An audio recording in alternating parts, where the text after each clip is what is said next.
ბედიანის ფსიქიატრიული კლინიკა იხურება რა ბედიებით პაციენტებს. სასამართლო გამისაღების დაკავებული წყალტუბოს საკრებულოს ყოფილი თავმჯდომარის საქმის განხილვას იწყებს. საღამოშვიდობის თქვენ უყურებთ მთავარს 6-ზე, მე მიშა სესიაშვილი ვარ. აღმოსავლეთ საქართველოს უმსხვილესი ფსიქიატრიული კლინიკა ბედიანში იხურება. დილიდან წალკაში ხმაურია. დღეს კლინიკაში ავტობუსები მიიყვანეს და პაციენტებს სხვადასხვა საავადმყოფოებში უპირებდნენ გადაყვანას. სამედიცინო პერსონალი ამბობს, რომ საავადმყოფო უქმდება და მას პროფილს უცვლიან. მთავარი არხის კამერის გამოჩენის შემდეგ პაციენტების კლინიკიდან გაყვანის პროცესი შეაჩერეს და ავტობუსები თბილისში ცარიელი დაბრუნდა. მედპერსონალი ამტკიცებს, რომ ბედიანში ნარკოლოგიური ცენტრი იხსნება, რაც არც ადგილობრივ მოსახლეობას მოსწონს.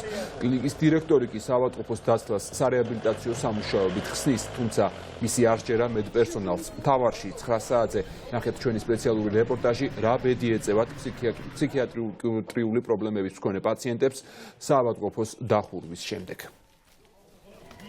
თუ გაიხსნება ნარკოლოგიური. ეგეც არ გვინდა სოფელში.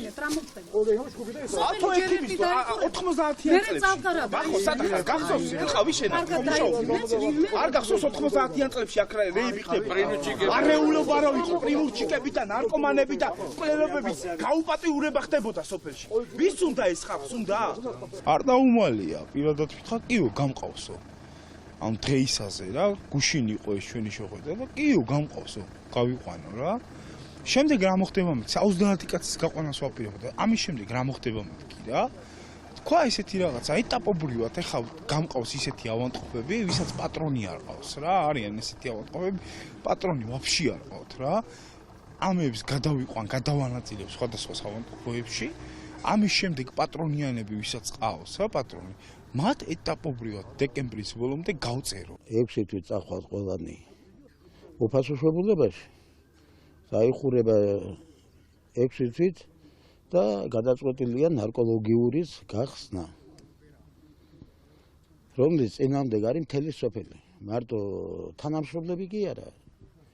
აი მოსახლეობა, სოფლის მოსახლეობა ყველა წინამდეგია. თუ არ იქნება საერთოდ კლინიკა, ავტომატურად გამოიწევს დასახლებაში ძირითადი მოსახლეობა დასაქმებული არის საავადმყოფოში და ავტომატურად ყველა დარჩება სამუშაოს გარეშე, ხელფასის გარეშე და იძულებული გახდებიან, რომ აქაურება დატოვოთ. ეს არის ჩვეულებრივი რეორგანიზაციის პროცესი, რომელიც ინფორმირებულობა ხდება და რომელზეც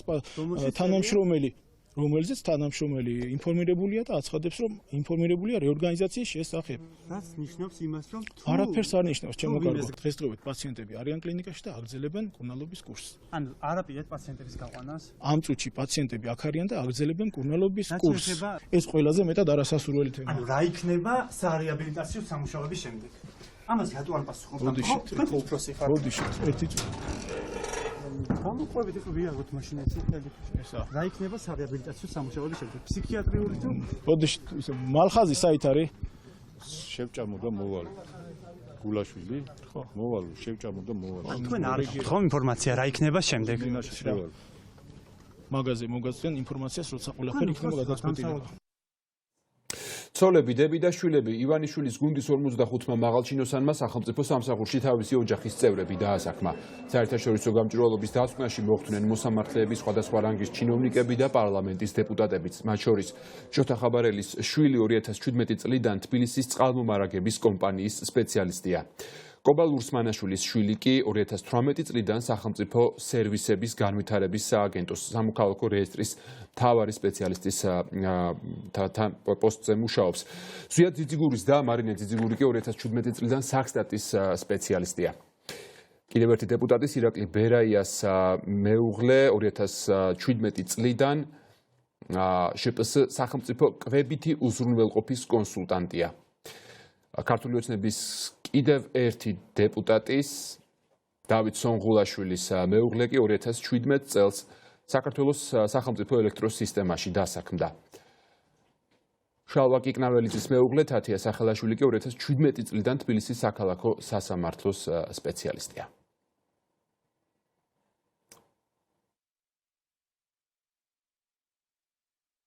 ჩვენს ქვეყანაში ნეპოტიზმი არის პრობლემა, ზუსტად ამიტომ ჩვენი ორგანიზაცია რამოდენიმე წლის წინ გამოვიდა ინიციატივით, რომ ნეპოტიზმის კრიმინალიზაცია მომხდარიყო, იმიტომ რომ ჩვენი მოქალაქეებიც ხედავენ ამას ძალიან ხშირად, როდესაც თანამდებობის პირი ინიშნება თანამდებობაზე, რატომღაც ხდება ხოლმე, რომ მათი ოჯახის წევრებიც შოულობენ სამსახურს და ჩვენ გვაქვს ჩვენს კვლევაში შემთხვევები, როდესაც ამ ადამიანებს ადრე არსად არ უმუშავიათ. მუნიციპალიტეტებში არის საკმაოდ ბევრი შემთხვევა, როდესაც მუნიციპალური თანამდებობის პირების ოჯახის წევრები არიან დასაქმებული იმავე მუნიციპალიტეტის საბიუჯეტო უწყებებში, განსაკუთრებით ხშირად სიპებსა და აიპებში.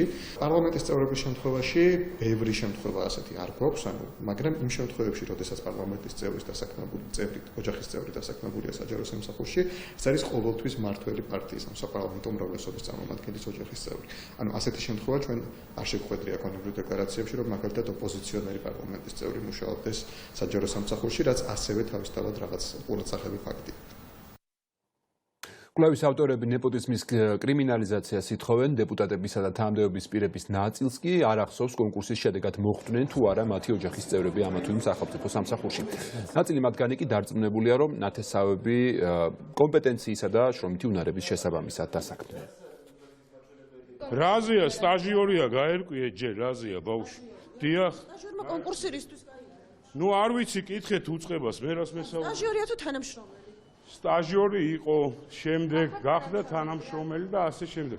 პროფესიონალია და ცხოვრების უფლება ბავშვს არა აქვს საქართველოში? თქვენს დეპუტატი. მომისმინეთ ერთი წამი, ბევრი რამეს დაემთხვა, კაცო.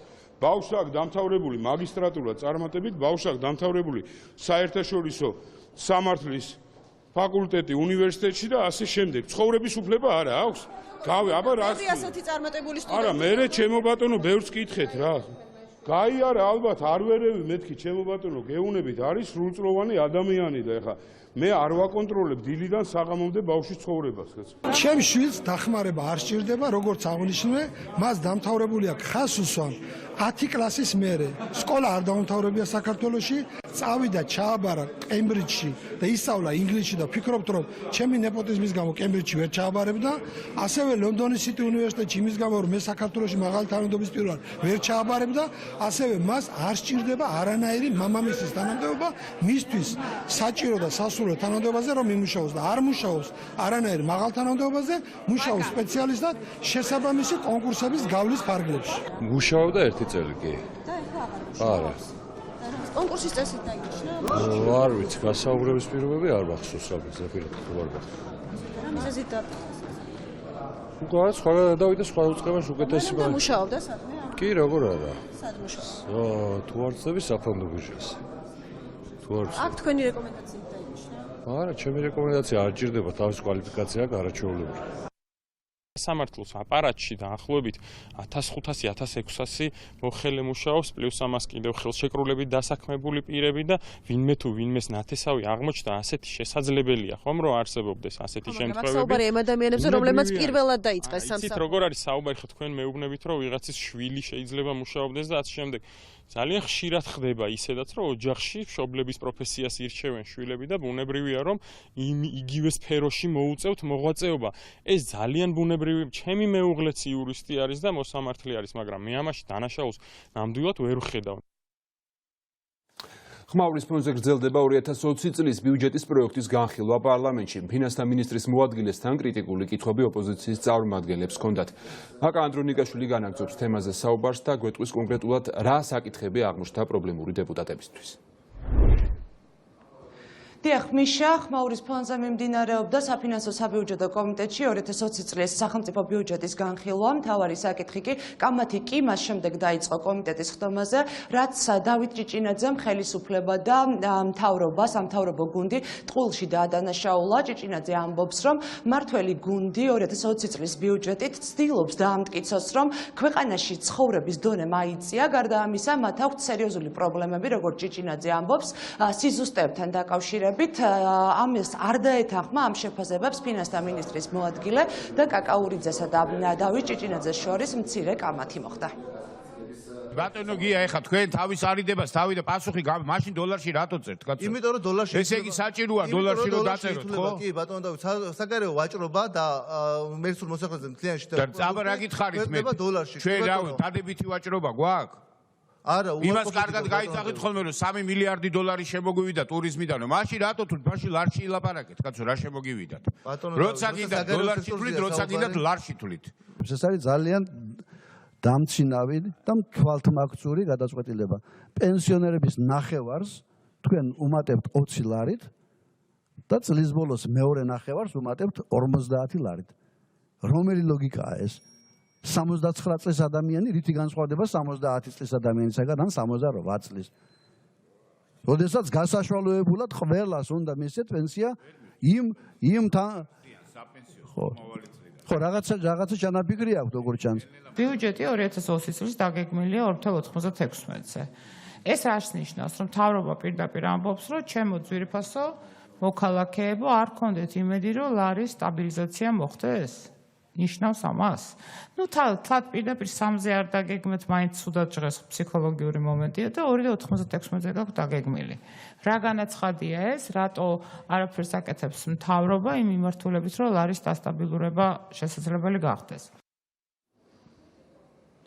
ოპოზიციის კრიტიკა ძირითადად ეხებოდა ხელისუფლების გადაწყვეტილებას სოციალურ ბიუჯეტთან დაკავშირებით, რომლის მიხედვითაც პენსიები და ხელფასები პედაგოგებისა და პოლიციის თანამშრომლებისთვის უნდა გაიზარდოს 1 ივლისიდან. ოპოზიციას აინტერესებდა, რატომ მიიღო ეს გადაწყვეტილება ხელისუფლებამ და რატომ არ იზრდება პენსია და ხელფასი 2020 წლის იანვრიდანვე, რაზეც ფინანსთა მინისტრის მოადგილემ განაცხადა, რომ ბიუჯეტს ამის საშუალება არ აქვს, რაც შეეხება ინფლაციის და ლარის გაუფასურების ნაწილს.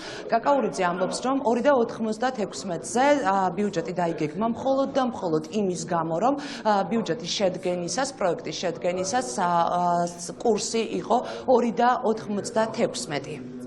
ჩვენ არ ვაკეთებთ პროგნოზს არც ლარის, არც ევროს და არც დოლარის და არც SDR-ის გასვლით კურსებზე. ჩვენ ვწერთ იმას, რომ რა კურსით დავითვალეთ 27 სექტემბერს, რაღაც იყო 27 სექტემბერს, იმ კურსით მოხდათ დათვლეთ. რაც იქნება შემდეგ შემოტანაზე, რომელიც იქნება დაახლოებით 3 ნოემბრის მდგომარეობით, სავარაუდოდ მაგ დროისთვის მოგვიწევს ბიუჯეტის აწყობა, იმიტომ რომ 5 ნოემბერს უნდა იყოს პარლამენტში, იმ დღის კურსი დაფიქსირდება ყველა სხვა ვალუტას და მათ შორის ლარიც. ეს არის იმ დღის კონკრეტული კურსი და არა პროგნოზი თუ რა ვალუტაში იქნება. ხელფასები, პენსიები იანვრიდან რომ მოვუმატოთ, ამას უნდა გაცილებით მეტი რესურსი.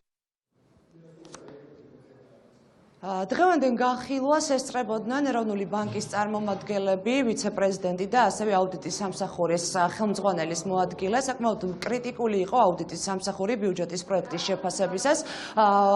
ხელმძღვანელის მოადგილე, მთავარი აუდიტორის მოადგილე ამბობს, რომ ამ ბიუჯეტით ხდება იმ პროექტების დაფინანსების გაზრდა, რომლის ათვისებაც უწყებებმა ვერ მოახერხეს წლის განმავლობაში და ათვისებულია მხოლოდ 50% აუდიტის სამსახურის შეფასებით. ეს არის სერიოზული პრობლემა.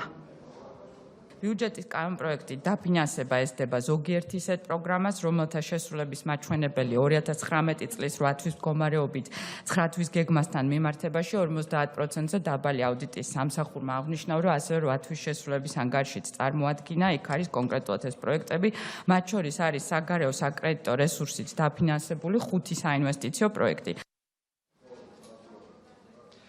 ბიუჯეტის პროექტის განხილვა ამ დროისთვის უკვე დასრულებულია. ეს იყო შემაჯამებელი სხდომა და შეხვედრა. ახლა უკვე ბიუჯეტის პროექტი შენიშვნებით გადაეგზავნება მთავრობას და შემდეგ ის კვლავ წარედგინება პარლამენტს. ბაკა ანდრონიკაშვილი საუბრობდა პარლამენტიდან. და მომავალ წელს 5 მილიონი ლარით იზრდება ცენტრალური საარჩევნო კომისიის საბიუჯეტო დაფინანსებაც, რასაც ადმინისტრაციის ხელმძღვანელი უკავშირებს 2020 წელს გასამართ საპარლამენტო არჩევნებს. თუ შევადარებთ 2018 წლის ბიუჯეტს, მაშინ 67 მილიონი ლარი იყო არჩევნების წლის სრული ბიუჯეტი საარჩევნო ადმინისტრაციის და ეხლა სულ რაღაც 5 მილიონიანი ლარი ზდას აქვს ადგილი. ცხადია, ეს სხვადასხვა მიზეზებით არის განპირობებული, იმიტომ რომ საარჩევნო ბიუჯეტში არ შედის მხოლოდ საარჩევნო აქტივებები, აქ შედის სხვათა შორის პოლიტიკური პარტიების დაფინანსებაც, მათ შორის ის დაფინანსება, რომელიც საკმაოდ დიდი რაოდენობაა ბიუჯეტში, აქ არის განსაზღვრული ახალი მრავალი პროექტები მათ შორის, რაც თქვათ ბოლო 2 წლის განმავლობაში იგეგმება და შემდგომში განხორციელდება, არის ინფრასტრუქტურული პროექტები, საარჩევნო ადმინისტრაცია, ასევე სერვისებზე ორიენტირებული პროექტები და ცხადია ყველა ეს ნაბიჯი, რომელიც უკვე ასახულია პროგრამულად ჩვენს ბიუჯეტში, უკვე დამტკიცებულია საქართველოს პარლამენტის დადგენილებით. რა გაგრძელება ექნება შეწყალებების სკანდალს? გოგი ოთხმეზური დღეს პარლამენტში იმყოფებოდა და 2 საათის განმავლობაში პატრიოტთა ალიანსის დეპუტატ ღია ჟორჟოლიენს ხვდებოდა. კითხვაზე უკავშირდება თუ არა მისი საკანონმდებლო ორგანოში მისვლა შეწყალების სკანდალს და ზურაბიშვილის მიერ გამოცემულ ამ დოკუმენტს ოთხმეზური უპასუხოდ ტოვებს. არ ვაკეთებ კომენტარს ამ საკითხზე და რასაც ჩათვლის აგერ არის ხელისუფლება არის პროკურატურა არის და რაღაცა ჩათვლია საჭირო და როგორც ჩათვლიან ისე გააკეთებ. პრეზიდენტთან კომუნიკაცია არ ქონიათ ბატონო არ ქონია არა იმის შემდეგ სალომე ზურაბიშვილს არ ქონია ბატონო გოგი მცდელობა რომ თქვენთან რაიმენაირი კომუნიკაცია ქონოდა თუნდაც ამის შემდეგ ან თვითონ თქვენ კადრი არ ყოფილა არავითარი მცდელობაც კი არ ყოფილა რა არავითარი კი იყო მიმაჩნია რომ ეს გადაწყვეტილება იყო რბილად რომ თქვა ძალიან საჩოთირო და ჩემი აზრით არ იყო გონიურული გადაწყვეტილება პრეზიდენტს არ მიუღია ეს გადაწყვეტილება გამიზნულად რაღაცის გამო მაგრამ სწორედ ის რომ ეს ასე არ იყო მიღებული ეს ტოვებს კითხვებს რომ ესე იგი როგორ შეიძლება ეს აიხსნას სოციალ-დემოკრატები ცალკე მივიღებთ არჩევნებში მონაწილეობას არაერთხელ მithქვამს და კიდევ ერთხელ ვიმეორებ შესაძლოა ვინავე ვიხილოთ ოთხმეზურიც სხვებიც ბევრი ვისაც იცნობთ არ იცნობთ სამივე პოლიციელი, რომელიც ხელისუფლებამ 20 ივნისის საქმეზე საჩვენებლად დააკავა, დღეს თავისუფალია. მათ საპატიმრო გირაოს საფუძველზე დატოვეს. გათავისუფლების ერთ-ერთ მიზეზად ჯანმრთელობის მდგომარეობის გაუარესებაც სახელდებოდა. თუმცა სახალხო დამცველს ამ დრომდე საქმეში ჩახედვის უფლება არ ეძლევა. ნინო ლომჯარიას განმარტებით აუცილებელია სახალხო დამცველს მიეცეს საშუალება დეტალურად გააანალიზოს სამართალდამცველთა საქმეები. იგივე მოთხოვნას აყენებენ 20 ივნისის აქციის მონაწილეები და მოძრაობა სირცხვილიას წევრები. ჩვენ არ გვაქვს ინფორმაცია ამ სპეცრაზმელების გათავისუფლების საქმესთან დაკავშირებით, იმიტომ რომ წვდომა არ გვაქვს ამ მასალებზე. თუმცა რაც შეეხება დაზარალებულად ცნობის საკითხებს, ჩვენი ინფორმაციით ამ ეტაპზე პროკურატურა შიფრავს ვიდეო მასალა იმისათვის, რომ ნახოს კონკრეტულმა პირმა, რომელმაც მიიღო დაზიანება, რა ვითარებაში მიიღო ეს დაზიანება, იმისათვის, რომ თქვათ დაადგინოს გარემოებები დაზიანების მიყენების და შემდეგ მიანიჭოს შესაბამისად დაზარალებული სტატუსი. იმედი მაქვს, რომ ეს პროცესი დასრულდება დროულად. სახალხო დამცველი ამბობს, რომ უბრალოდ მათ არ აძლევენ მასალებს, რომ რაღაც გაეწნენ ამ საქმეებს. ეს არის ყოვლად მიუღებელი და ჩვენ მოძრაობა ქვეყნის სამსახურში ჩვენს ხელთ არსებულ აბსოლუტურად ყველა ბერკეტს გამოვიყენებთ. მივმართავთ ყველა არასამთავრობო ორგანიზაციას, ყველა საერთაშორისო ორგანიზაციას, დიპლომატიურ კორპუსს, რათა მათი მხრიდან კიდევ უფრო გაძლიერდეს წნეხი ხელისუფლებაზე. ხელისუფლება თითქოს რაღაცა ხაზგასმით არ ერიდება ყველანაირი კანონის დარღვევას, ინსტიტუტის შეურაცხყოფას და ასე შემდეგ, იმიტომ როგორც ეს პროცესი ხდება, რამდენად უტიფრად უშვებენ იმ ადამიანებს, ვინც პირიქით მეტი და მეტი უნდა გვეხილონ, იმიტომ რომ ძალიან ბევრი დანაშაული ვნახეთ.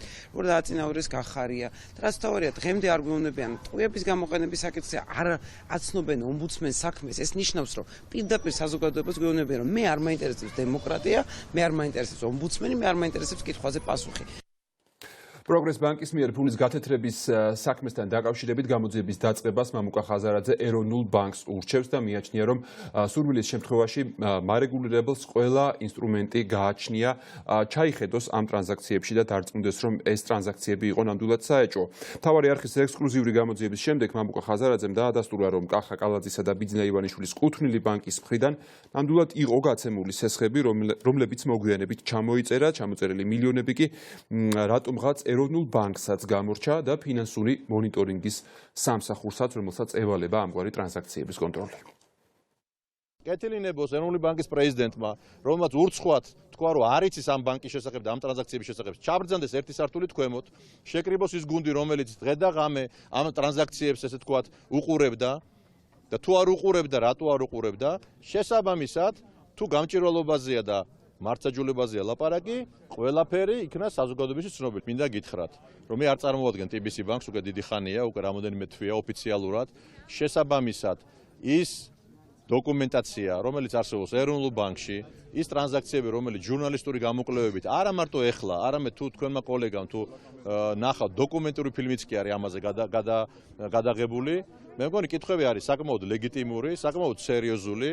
ბანკი, რომელშიც ერთ-ერთი ცნობილი ფულის გამთეთრებელი გავრილოვი, რომელსაც ორი ბანკი დაუკეტეს რუსეთში, რომელსაც აკრძალული აქვს ევროპის ქვეყნებში მოგზაურობა და ასე შემდეგ, მე მგონი კითხვა აქედან იწყება. ტრანზაქციებზე კი არ არის საუბარი. როგორ მოხდა, რომ გავრილოვმა, რომელიც იყო ამ ბანკის თანადამფუძნებელი ბიძინა ივანიშვილთან და კალაძესთან ერთად, როგორ მოხდა, რომ ოპერირებდა საქართველოში. დანარჩენი არის გამოძიების საქმე. გამოვითხოვეთ ბანკიდან, ასევე ბანკს მოუწოდეთ, თუ აქვს ხალხის დოკუმენტაცია, ჩვენც მოვაწოდოთ და მიაწოდონ საკმათა დამცავ ორგანოებს. მოგაწოდეს თუ არა ეს დოკუმენტაცია? ველოდებით გუში გამოვითხოვეთ. ან ჯერ არ მიგიღიათ ეს დოკუმენტაცია? მე როგორც ჯერ არ მიგვიღია და შეგიძლიათ ბანკსაც მიმართოთ ამ საკითხს. და ხაზარაძე ამტკიცებს, რომ ამის შესახებ ეროვნულ ბანკს ხონდა. ჩვენ არ გვაქვს ესეთი დოკუმენტაცია. როდის უნდა მიიღოთ ეს დოკუმენტაცია? უახლოეს მომავალში. პროგრეს ბანკისა და კალაძის ოჯახის წევრების სავარაუდო მონაწილეობის შესახებ ფულის გათეთრების საქმეში დედაქალაქის მერისთვის არის ისევ უხერხული შეკითხვა. კახა კალაძე უსაფუძვლო ბრალდებებზე აპელირებს და მისი ბანკის წინააღმდეგ წამოყენებულ ბრალდებებს პირდაპირ არ პასუხობს. არანაირი თანხების ჩამოწერა ილია წულაიას კომპანიის მიმართ არ განხორციელებულა. ესე იგი, ორი დღეა ჩვენ ვისმენთ სიცრუეს პროგრეს ბანკთან დაკავშირებით და ჩვენ ყველანი და როგორც საზოგადოება ველოდებით აუდიტის მიერ ჩატარებულ ასე ვთქვათ შეფასებას და წერილს. გარანტორად იყო რაზმწიებამდე. წარმოადგინონ ეს აუდიტორიული წერილი, რაზეც თვითონ მიუთითებენ და მე ვფიქრობ ყველაფერი ცხადია. პროგრეს ბანკის მხრიდან ხდებოდა ქართული ოცნების მინისტრებზე და თანამდებობის პირებზე დიდი ოდენობით თანხების გაცემა. ჩვეულებრივად ბანკია სესხებს გაცემდა, ეს ჩვეულებრივად საბანკო ასე ვთქვათ ქმედებები არის, რომელსაც ყველა ბანკი ყოველდღიურ რეჟიმში ახორციელებს. კანონის დაცვა ხდებოდა ბატონო ხე. ჩალვა თადუმაძის დიპლომთან დაკავშირებით კი არასამთავრობო ორგანიზაციების კოალიცია გამოძიების დაწყებას ითხოვს. სამოქალაქო სექტორში მიაჩნიათ, რომ ვიდრე დიპლომის ნამდვილობა არ დადგინდება, თადუმაძის კანდიდატურის განხილვა უზენაესი მოსამართლის თანამდებობაზე უნდა შეჩერდეს. ხოლო თუ გამოძიებამ დაადგინა, რომ დიპლომი ნამდვილად ყალბია და მთავარ პროკურორს იურიდიული განათლება არ აქვს მიღებული, მაშინ არასამთავრობოების აზრით დღის წესრიგში დგება უკვე თადუმაძის იმპიჩმენტის საკითხი.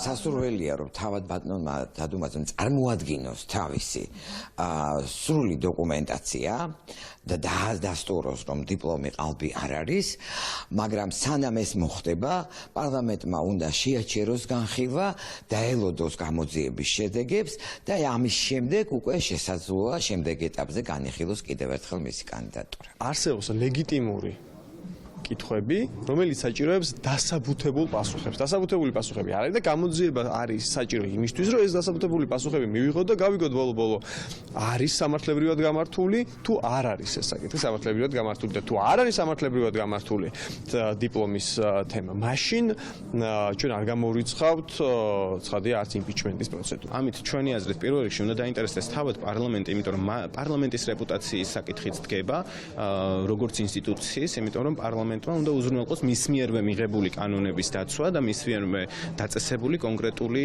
მოთხოვნის, როგორიც არის იურისტის კვალიფიკაცია და შესაბამისი დიპლომი, აი ამ მოთხოვნის შესრულება. არაერთი კითხვა დაისვა მის დიპლომთან დაკავშირებით, სუმცირე ყალბია თუ არა ის, რეალურად გამოცემულია თუ არა, რა დაწესებულების მიერ არის გამოცემული, კვალიფიციურმა ექსპერტიზამ უნდა უპასუხოს ამ კითხვას პასუხი. ამ მოთხოვნას კი მთავარი საგამოძიებო უწყებიდან ძალიან მოკლედ უპასუხეს თადუმაძის დიპლომთან დაკავშირებით არანაირი გამოძიება არ დაიწყება. მთავარი პროკურორის მოადგილე ამბობს, რომ ძიება ვერ დაიწყება ვიღაცის აზრის გამო მხოლოდ და სამოქალაქო სექტორისგან ახალი გარემოებების გამოვლენას ელის. წლების საფუძველი არის თუ არა შალვა თადუმაძის დიპლომი? არასამთავრობო ორგანიზაციები ამბობენ, რომ ნონსენსია, არანაირი საფუძველი მაგისი არ არსებობს. არასამთავრობოები რას იძახიან, როდის თქვეს ეს? არ მინახია, დილიდან აქა ვარ, თუმცა დეტალურად უნდა წავიკითხო, შეიძლება კიდევ მოაყოლეს სხვა დამატებითი ინფორმაცია, რომელიც მნიშვნელოვანია რომ ვიცოდეთ. მიაჩნიათ, რომ უნდა შეწყდეს მისი კენჭისყრა? საინტერესოა, ჩემთვის ყოველთვის არასამთავრობოებს რა მიაჩნიათ, მაგრამ არ წამიკითხია, არ ვიცი რა განაცხადეს, იქნებ დამატებით კიდე რაიმე ინფორმაცია. მხოლოდ ის რომ მიაჩნიათ, არ არის საკმარისი. თუ მარტო ეს არის ნათქვა. ზოგადად დიპლომთან დაკავშირებით არ არის საფუძველი გამოწვეული. არანაირი საფუძველი არ არის ამას. არ არის ცდომილებები, რომელიც თქვათ შესაძლოა დაინტერესდეს გამოძიებას. ან ვინ უნდა გამოიციოს თავდამსხმელის დიპლომთან დაკავშირებით? პროკურატურა.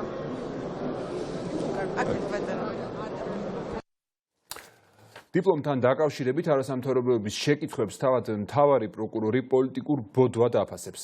პარლამენტის თავმჯდომარის თქმით კი იქამდე, ვიდრე თადუმაძეს საკანონმდებლო ორგანო უზენაეს მოსამართლედ დაამტკიცებს, ყველა კითხვაზე ამომწურავი პასუხი იქნება გაცემული.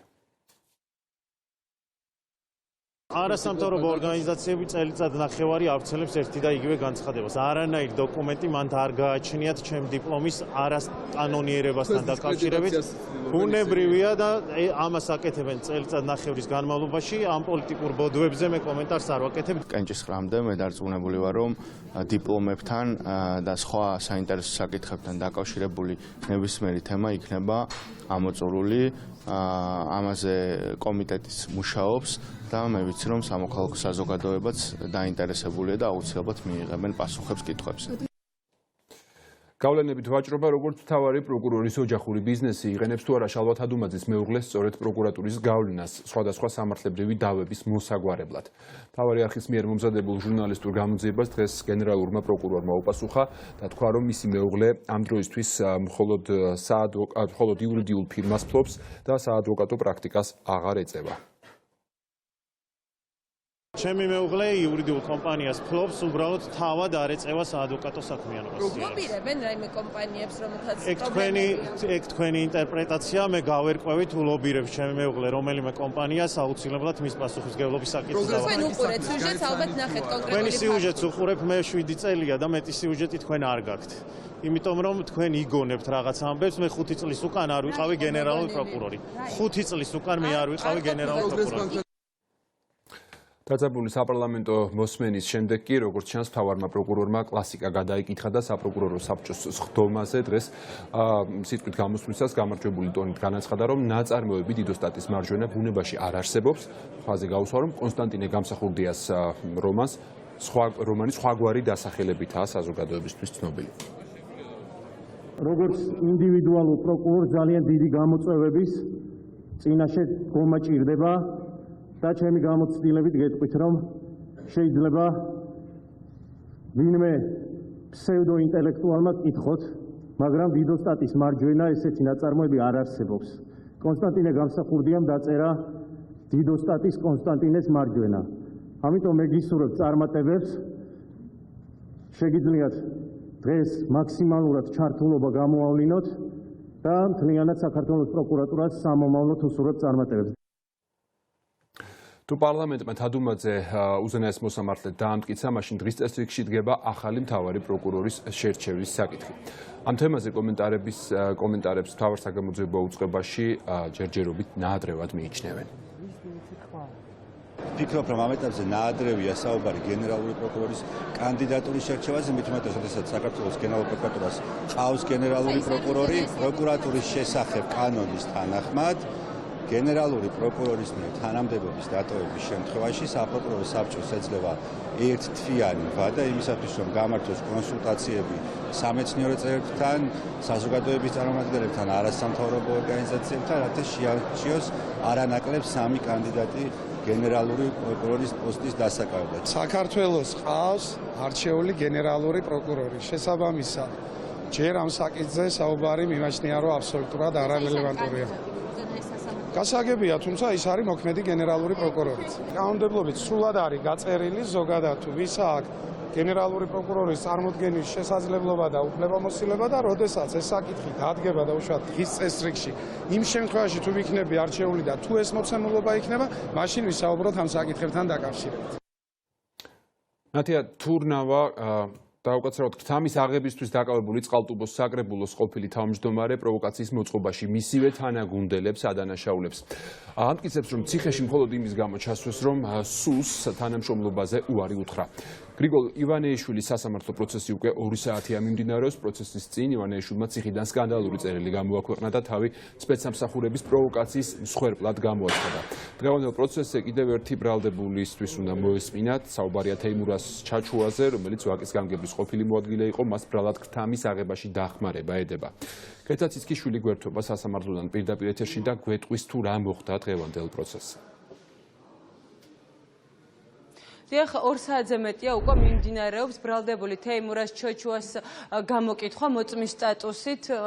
მან შეიძლება ითქვას, რომ სრულად აღიარა წარდგენილი ბრალი და ამბობს, რომ ნამდვილად დაეხმარა გრიგოლ ივანეიშვილს ქთამის აღებაში, თუმცა ასევე განმარტავს, რომ მან წინასწარ არ იცოდა აიღებდა თუ არა ივანეიშვილი ქთამს. ჩვენებაში, რომელიც მან სასამართლოს მისცა, ამბობს, რომ სწორედ მან დააკავშირა ირანელი ბიზნესმენი ივანეიშვილს, თუმცა ერთ-ერთი შეხვედრის შემდეგ ის მიხვდა, რომ ეს იყო საეჭვო საქმე და მას კავშირი ივანეიშვილთან და არც ირანელ ბიზნესმენთან აღარ ჰქონია. მე შეხვედრა დავტოვე, იმიტომ რომ იქ უკვე ჩემი მონაწილეობა ჩავთვალე ზედმეტად, რომ ორ პირ შორის უნდა შეთანხმებული იყო რაღაც კონკრეტული დეტალები და ეს კონკრეტული დეტალები და რაზე შეთანხმდნენ, მოგვიანებით კრებცებიდან ამოვიკითხე, აქაც ვნახე ეგ მას. მე დამიკავშირდა ირმა ხურციძე, რომელიც გამოდიოდა მოწმეთ, წარმომადგენელი ამგრეზად არის. ცოტა გაუგებარი მოთხოვნა ჰქონდა ჩემ მისამართით, რაღაცა თემატიკაზე, რომელიც საერთოდ არ მეხებოდა და ჩემი გადასაწყვეტი იყო და მე სულ მომესმინა ცოდნოდა. ცოტა არასასიამოვნო საუბარი ჰქონდა ერთმანეთში. ამას მე ცოტა დამაეჭვა რაღაც საკითხებში. არ მომეწონა. ეს იყო იქ რაღაცა დეტალები შემიძლია დამატებით გითხრათ. ჰქონდა ერთი სატელეფონო კომუნიკაცია ბატონ გიზო ივანეიშვილთან, სადაც გაუზიარე მე ჩემი მოსაზრება ამის თაობაზე და ნუ რაღაც მეგობრული რჩევასავით იყო, თხოვნასავით იყო, თუნდაც მოთხოვნაც, ნუ ეგ საკითხი გაჩერდეს. შეიძლება ითქვას, რომ თეიმურაზ ჩოჩუამ მისცა მამხილებელი ჩვენება გრიგოლ ივანეიშვილის მიმართ და ასევე საუბარია იმაზე, რომ შესაძლოა ამ ჩვენების გამო მას პროკურატურამ გაუფორმოს საპროცესო შეთანხმება და შესაბამისად ის გათავისუფლდეს წინასწარი პატიმრობიდან 9 თვის შემდეგ, როგორც მოისმინეთ, ჩოჩუამ აღიარა წარდგენილი ბრალი და თქვა, რომ ის დაეხმარა ივანეიშვილს ქთამის, ის დაეხმარა ივანეიშვილს ბიზნესმენთან დაკავშირებაში. პროცესის დაწყებამდე ჩვენ ივანეიშვილის ადვოკატს ვესაუბრეთ და მან გითხრა, რომ მასაც აქვს ინფორმაცია იმასთან დაკავშირებით, რომ სწორედ ამის გამო შედგა საპროცესო შეთანხმება პროკურატურასა და ჩოჩუას შორის, რომ ის მისცემდა მამხილებელ ჩვენებას და ამის სანაცვლოდ ის მიიღებდა თავისუფლებას. ჩვენთვის ცნობილია, რომ მეორე ბრალდებული აპირებს აღიარებითი ჩვენების მიცემას, თუმცა ეს არ ნიშნავს იმას, რომ სასამართლოში არსებობს უტყუარი მტკიცებულებები, რომლებიც ადასტურებს ჩემი დაცვის ქვეშ ყოფნის მხრიდან დანაშაულის ჩადენა. სასამართლომ უნდა შეაფასოს მთელი რიგი მტკიცებულებებისა, უნდა შეაფასოს ფარული ჩანაწერები, რომელიც საქმეშია, უნდა შეაფასოს ძირითადი მოწმეების ჩვენებები. გასაგებია, რომ მეორე ბრალდებულმა აღიარა დანაშაული, უпроსტად აპირებს, რომ აღიარეს დანაშაული, თუმცა ჩვენ ნათლად გამოვავლენთ იმას, რომ მისი მხრიდან დანაშაულის აღიარება განპირობებული იყო მისი სურვილით, რომ გაუფორმდეს საპროცესო შეთანხმება და მიიღოს შესაბამისი, ასე რომ ვთქვათ, პროკურატურის მხრიდან შესაბამისი ნაბიჯი, რომ შეუმცირდეს საჭელი. წყალტუბოს საკრებულოს ყოფილი თავმჯდომარე გრიგოლ ივანეიშვილიც და ასევე ვაკის გამგებლის ყოფილი მოადგილეს თეიმურაზ ჩოჩუაც მიმდინარე წლის იანვარში დააკავეს. ივანეიშვილს სახელმწიფო ბრალდება დიდი ოდენობით ქრთამის აღებას ედავება, ხოლო ჩოჩუას პროკურატურა უყენებდა ბრალს ამ ქრთამის აღებაში დახმარების მუხლით. როგორც მოისმინეთ, დღეს ჩოჩუამ ბრალი აღიარა 9 თვის შემდეგ.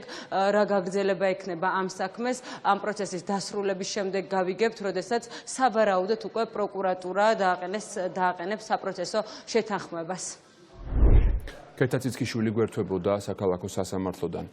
ბანკისიკი ახალი ვნებათა ღელვის ზღვარზეა. ხეობაში ახლა ბევრად უფრო დიდ ჰესს აშენებენ, რაც კიდევ უფრო მწვავე პროტესტს იწვევს.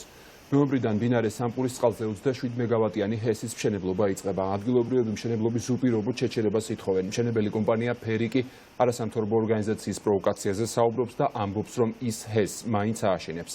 დავა მხარეებს შორის სასამართლოშიც გაგრძელდება, ბანკისელების ინტერესებს არასამთავრობო ორგანიზაციები დაიცავენ. ფერის კიდევ ერთ მშენებლობას კი აპრილში ადგილობრივი მოსახლეობის პროტესტი მოჰყვა, რაც საბოლოოდ პოლიციასთან შეტაკებაში გადაიზარდა.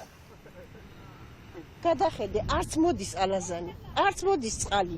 რა წყალი, რის წყალი, აგე ხოროჯრის წყალი უერთდება, იქიდან ორი წყალია. ალაზანი არც მოდის. ქვევით არის გესი, იქიდან გადის აქ. რა გესი, რის გესი, არ ჭირდება ჩვენ გესი. ნეტა ეს გესიც არ გვეშენებინა. არ ჭის წყალი გვექნება, არაფერი არ გვექნება შვილო. რა მოგვიტანა იმ გესმა? არაფერი შეღავათი. პირიქით ტყე გაგვინადგურა ყველა ხეობა. მთელი ისტორიული წაბლი, იფანი, ყველაფერი გაანადგურა. რა მოგვიტანა? არაფერი. 5 კაპიკის შეღავათი არ გაგვიწია. პირველად როცა აშენებდნენ თქვეს, რომ შეღავათები იქნება ტარიფის მხრივ, დაბალი ტარიფებით იქნება, ან სულ არ იქნება და ასე შემდეგ. არც ამადღირდა. ხალხის აზრს აქ არავითარი მნიშვნელობა აღარ აქვს. რაღაც წინააღმდეგობა რომ იყო ესების წინააღმდეგ და რაღაცა იმ დათმობაზე წავიდნენ. ალბათ რომ პირდაპირ სოფელში არ აგვიშენეს, თორე მაინც ხომ აშენებენ. ერთ თემაში ფულს იღებს, რომ გააჩერებს იმას, რა ქვია, სადგურს და საქართველოს მიაყენებს კიდევ ორი გზიანს, როგორც ამწვანე ალტერნატივა და კავკასიის სიღრმეში რაღაცას, რა ქვია, სადგურს ვაშენებ მინიმალურიზე გავლენით გადმოზე, ეს მოიწონს კატასტროფას. ხალხი შეცდომაში შეიყვანეს და მოატყუეს 5 მეგავატიან. ეს რომ ეკოლოგიური კატასტროფა, მოკლედ, რა მოიგო ეხა ბანკის ხეობამ მილიონი განაპირები იყო და მილიონი სოციალური პროექტი უნდა გაახორციელოს. გამოიგო ეხა ბანკის ხეობამ თუნდაც ეს 5 მეგავატიანი ეცი რო არაჩერდა. ანუ მათ ადანაშაულებთ იქ პროცესების პროვოცირებაში. რა თქმა უნდა, ცალსახად 100%. ნათია თურნავა არის ამ კაბინეტის ერთ-ერთი ყველაზე ძლიერი მინისტრი, სხვა ყველაფერი არის ჭორაობა და მისრულებაზე საუბარი პოლიტიკური კონიუნქტურიდან მოგონილი ჭორებია. ასეთი განცხადება საქართველოს პრემიერ-მინისტრმა გიორგი გახარიამ ეკონომიკისა და მდგრადი განვითარების სამინისტროს წარმომადგენლებთან შეხვედრისას გააკეთა. ვიდეო მასალა კი მთავრობის ადმინისტრაციამ გაავრცელა. მთავრობის მეთაური ეკონომიკისა და მდგრადი განვითარების სამინისტროს თანამშრომლებს შეხვდა. ნათია თურნავა არის ამ კაბინეტის ერთ-ერთი ყველაზე ძლიერი მინისტრი. სხვა ყველაფერი არის ჭორაობა, ჩვენ ამ სამინისტროში ერთად დავიწყეთ მთავრობაში მუშაობა და არანაირი კითხვის ნიშნები აქ არ არსებობს, ვერ იარსებებს და უნდა ვიცოდეთ, რომ ეს არის რაღაც პოლიტიკური კონიუნქტურიდან მოგონილი რაღაც ჭორები, რომელსაც ავრცელებენ. უბრალოდ ხელები უნდა ავიწიოთ და შავი სამუშაო უნდა ვაკეთოთ. პარლამენტი მაუწყებლობის შესახებ კანონში შესატან ცვლილებებს ერთ ადამიანს კომუნიკაციების მარეგულირებელი კომისიის თავმჯდომარეს არგებს. ცვლილებების მიხედვით კომუნიკაციების კომისიას უფლება ექნება ერთი და იგივე პირი თავმჯდომარის თანამდებობაზე ერთზე მეტი ვადით აირჩიოს. ოპოზიცია ეჭვობს, რომ ცვლილებების მიზანი სწორედ კახაბექაურისთვის გარანტიის შექმნაა, რომ ის მეორე ვადითაც დაიკავებს ამ თანამდებობას. შენიშვნებს არ ეთანხმებიან მმართველ გუნდში. წლის 20 წელიწადია, რაც ეს კანონი მოქმედებს და არავის მოსვლია აზრად, რომ მარეგულირებელი კომისიის თავმჯდომარე არჩეული იყო რაღაც 2 თუ 3 ვადით.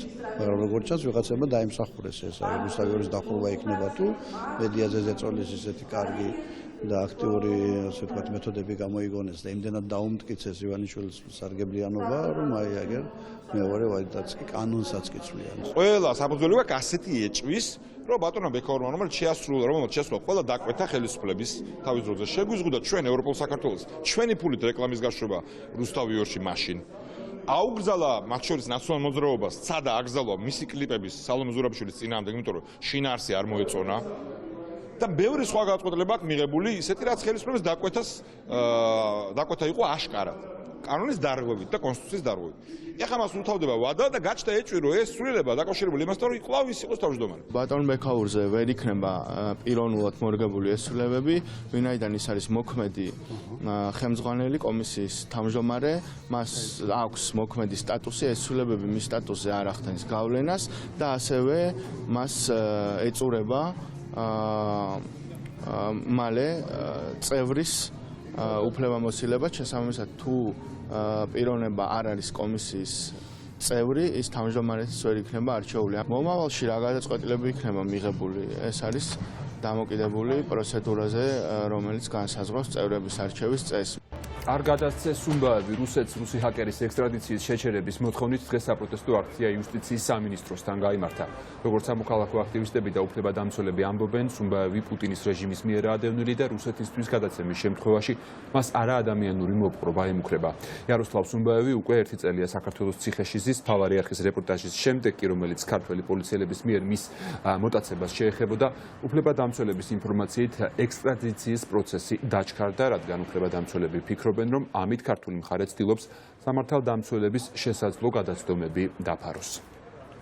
ორშაბათს მთავარი არხის ეთერში გასული სიუჟეტის შემდეგ, სადაც საუბარი იყო ქართველი სამართალდამცავების მხრიდან იაროსლავ სუმბაევის გატაცებაზე, მის წამებაზე და არაადამიანურ მოპყრობაზე, თანხის გამოძალვაზე, დაუყოვნებლივი ამოქმედა სახელმწიფო მანქანა იმიზნით, რომ დაეფარა ეს დანაშაული და ეს სამართალდამცავები როგორმე აერიდებინა პასუხისმგებლობას და მეორე დილითვე სუმბაევს ციხეში ჩააბარეს ბრძანება მისი ექსტრადიციის შესახებ, რომელიც ბრძანებაც არის უკანონო და ჩვენ დაუყოვნებლივ ის გავასაჩივრეთ სტრასბურგის სასამართლოში. რით დაიმსახურა ასეთი ნდობა რუსეთის ხელისუფლებამ უკანასკნელი 2 წლის განმავლობაში არის რამდენიმე ათეული გადაწყვეტილება მიღებული ადამიანის უფლებათა ევროპული სასამართლოს მიერ, ასევე არსებობს საერთაშორისო ორგანიზაციების დასკვნები რუსეთის პენიტენციურ სისტემაში არსებული წამების მრავალრიცხოვანი ფაქტების თაობაზე.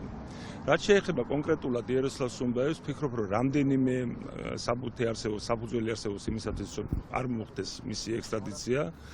პირველ რიგში ჩვენთვის ნათელია, რომ მას დიდი ალბათობით ემუქრება წამების საფრთხე. ხედავთ როგორც იურისტები ხელის დაფარების მცდელობას ზოგიერთი პოლიციის თანამშრომლის მიმართ, რომელმაც გაიტაცეს და სწორედ გამოსასყიდი გამოართვეს იაროსლავ სუმბაევს. ამ ყველაფრის გათვალისწინებით მინდა პირდაპირ ცხადად და ნათლად ცალსახად აღვნიშნო, რომ დაუშვებელია ყველანაირი კრიტერიუმით და ყველანაირი ასპექტით იაროსლავ სუმბაევის რუსეთის ფედერაციაში გადაცემა. კიდევ ერთი გარდაცვლილი მუშა ამჯერად უბედური შემთხვევა ჭიათურაში მოხდა ჯორჯიან მანგანეზის კუთვნილ მაღაროში. გარდაცვლილი 29 წლის მამაკაცია, რომელიც კომპანიაში სამთო მოპოვებით სამუშაოებს ახორციელებდა. ზუსტი მიზეზის დასადგენად გამოძიებაა დაწყებული. ცნობილია, რომ მამაკაცი სწორედ სამუშაოების დროს დაშავდა. გუშინ მოხდა მაგის 9 საათზე მოხდა. არ ვიცი მანქანასა და გამარნოის შუა მოყვა. დაიღუპა კაცი, всё. და რატომ გაეკვეთა ესე იგი მანქანასა და გამაგრებას შორის. მოიკლებენ და ოსამდეში ყველაფერი იქნება ნათელი. ახლა მუშაობს, შეიძლება დაგვარად მუშაობს და ყველაფერი არც დაცულია და ყველაფერს ვერ დაიცავ. მიწისქვეშა სამუშაოზე. არა, მუშაობა პროცესი არც უხელი არ ყოფილა და არც დღეს არ არის. ტელეკომპანია იმედის ყოფილი თანამშრომელი დისკრიმინაციული მოპყრობის მსხვერპლი გახდა. შესაბამისი დასკვნა სახალხო დამცველმა მაია სტეფნაძის საქმის გაანალიზების შემდეგ გამოიტანა. მაია სტეფნაძე გავრილობის ღამესთან დაკავშირებით გამოთქმული საჯარო მოსაზრებების გამო გაათავისუფლეს ტელეკომპანიიდან პროდიუსერის პოზიციიდან.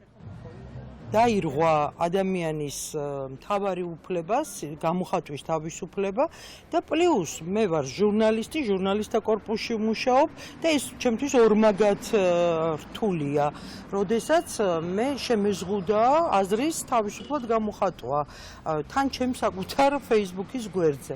აქედან გამომდინარე ნამდვილად ველოდი, იმიტომ რომ მიმაჩნია, რომ სახალხო დამცველის აპარატი დღესდღეობით არის თითქმის ერთადერთი, რომელიც შემურჩა როგორც ასეთი კარგად გამართულ და სწორ ინსტიტუტად და მიხარია და კიდევ ერთხელ დიდ მადლობას ვეუბნები სახალხო დამცველის აპარატს. ბიზნესს კი შრომის ახალი რეგულაციები არ მოსწონს. საუბარია ზეგანაკვეთური შრომის შეზღუდვაზე. კერძო სექტორი შიშობს, რომ შედეგად ქვეყანაში გააჩნდება ჭრილოვანი დასაქმება და მთავრობასთან კონსულტაციებს ითხოვს.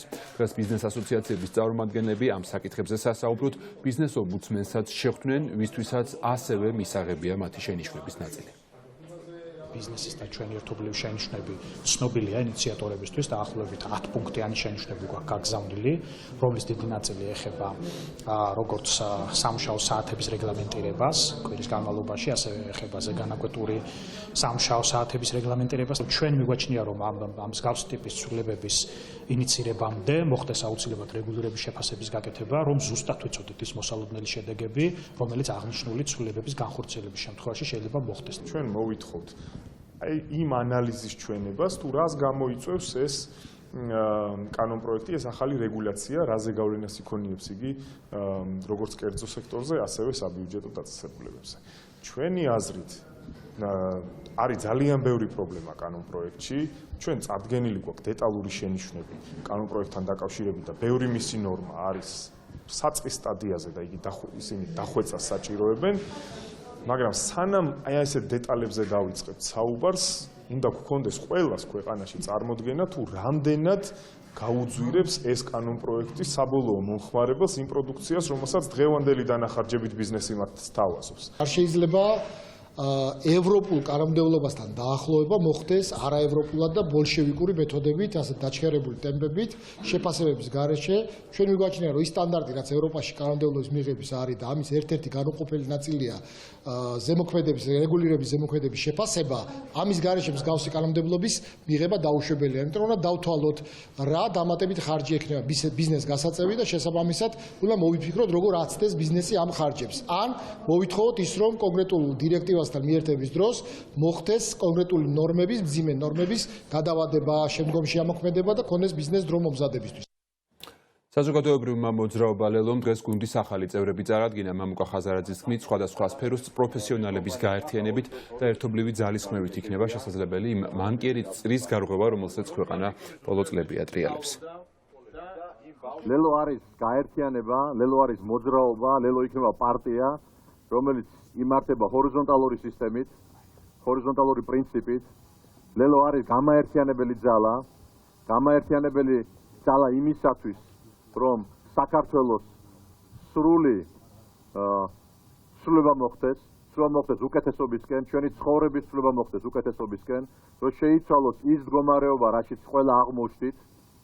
ლელო არის ის ძალა, სადაც ემიგრაცია უნდა დაბრუნდეს საქართველოში, დაბრუნდეს იმისათვის, რომ ჩაერთოს თავისი საყვარელი, თავისი სამშობლო მშენებლობაში, ის უზარმაზარი ძალა, რომელიც მათ დააგროვეს ათეული წლების განმავლობაში, სხვა ქვეყანაში მძიმე შრომით, სწავლით, აი ეს ინტელექტი, ეს შრომა უნდა დაბრუნდეს საქართველოში. ლელო არის ეროვნული თანხმობის პლატფორმა. ლელოში უნდა შევიკრიბოთ ყველა და შევთანხმდეთ, როგორი საქართველო გვინდა ჩვენ ხვალ. სირიაში ცეცხლის შეწყვეტის შესახებ მოლაპარაკებები წარმატებით დასრულდა. ამერიკულ მხარესა და ოფიციალური ანკარის ლიდერებს შორის შეხვედრა 5 საათის განმავლობაში გრძელდებოდა. სამხედრო ოპერაციის შეწყვეტის მთავარი პირობა მომდევნო 120 საათის განმავლობაში სირიის სეპარატისტული ძალების მიერ ეგრეთ წოდებული უსაფრთხო ზონის დატოვება. ცნობილი ხდება, რომ შეხვედრის მიმდინარეობისას მიღწეული იქნა შეთანხმება რეჯეპ ტაიპ ერდოღანის შეერთებულ შტატებში ვიზიტის შესახებ. ამერიკის სახელმწიფო მდივანი მაიკ პომპეო თურქეთის შემდეგ კი უკვე ისრაელში გაემგზავრა ოფიციალური ვიზიტის ფარგლებში. ის ქვეყნის პრემიერ-მინისტრ ბენიამინ ნათანიაჰუს შეხვდება. ვრცელდება ინფორმაცია, რომ ისრაელი სირიის ჩრდილოეთიდან ამერიკული ჯარების გასვლის გამო უკმაყოფილოა და შიშობს, რომ რეგიონში ირანული კონტროლი გაძლიერდება. ამერიკის სახელმწიფო მდივანი დღესვე ბრიუსელში მიემგზავრება გვიან საღამოს, სადაც ნატოს გენერალურ მდივანს შეხვდება. კატალონიის ყოფილი ლიდერი კარლეს პუჩდემონი ბელგიის პროკურატურას ჩაბარდა. პროკურატურის განცხადებით ესპანეთის ხელისუფლების მიერ კარლეს პუჩდემონზე დაკავების მოთხოვნას მომავალ კვირას განიხილავს. კატალონიის რეგიონის ყოფილმა პრეზიდენტმა უზენაესი სასამართლოს გადაწყვეტილებას არალეგიტიმური უწოდა და განაცხადა, რომ ესპანეთში დაბრუნებას ის არ აპირებს. ბარსელონაში კი 2017 წლის დამოუკიდებლობის რეფერენდუმის ჩატარების გამო დაკავებული ლიდერების მხარდასაჭერი აქციები კვლავაც გრძელდება, რომელიც პერიოდულად პოლიციასა და დემონსტრანტებს შორის შეტაკებებში გადაიზრდება ხოლმე.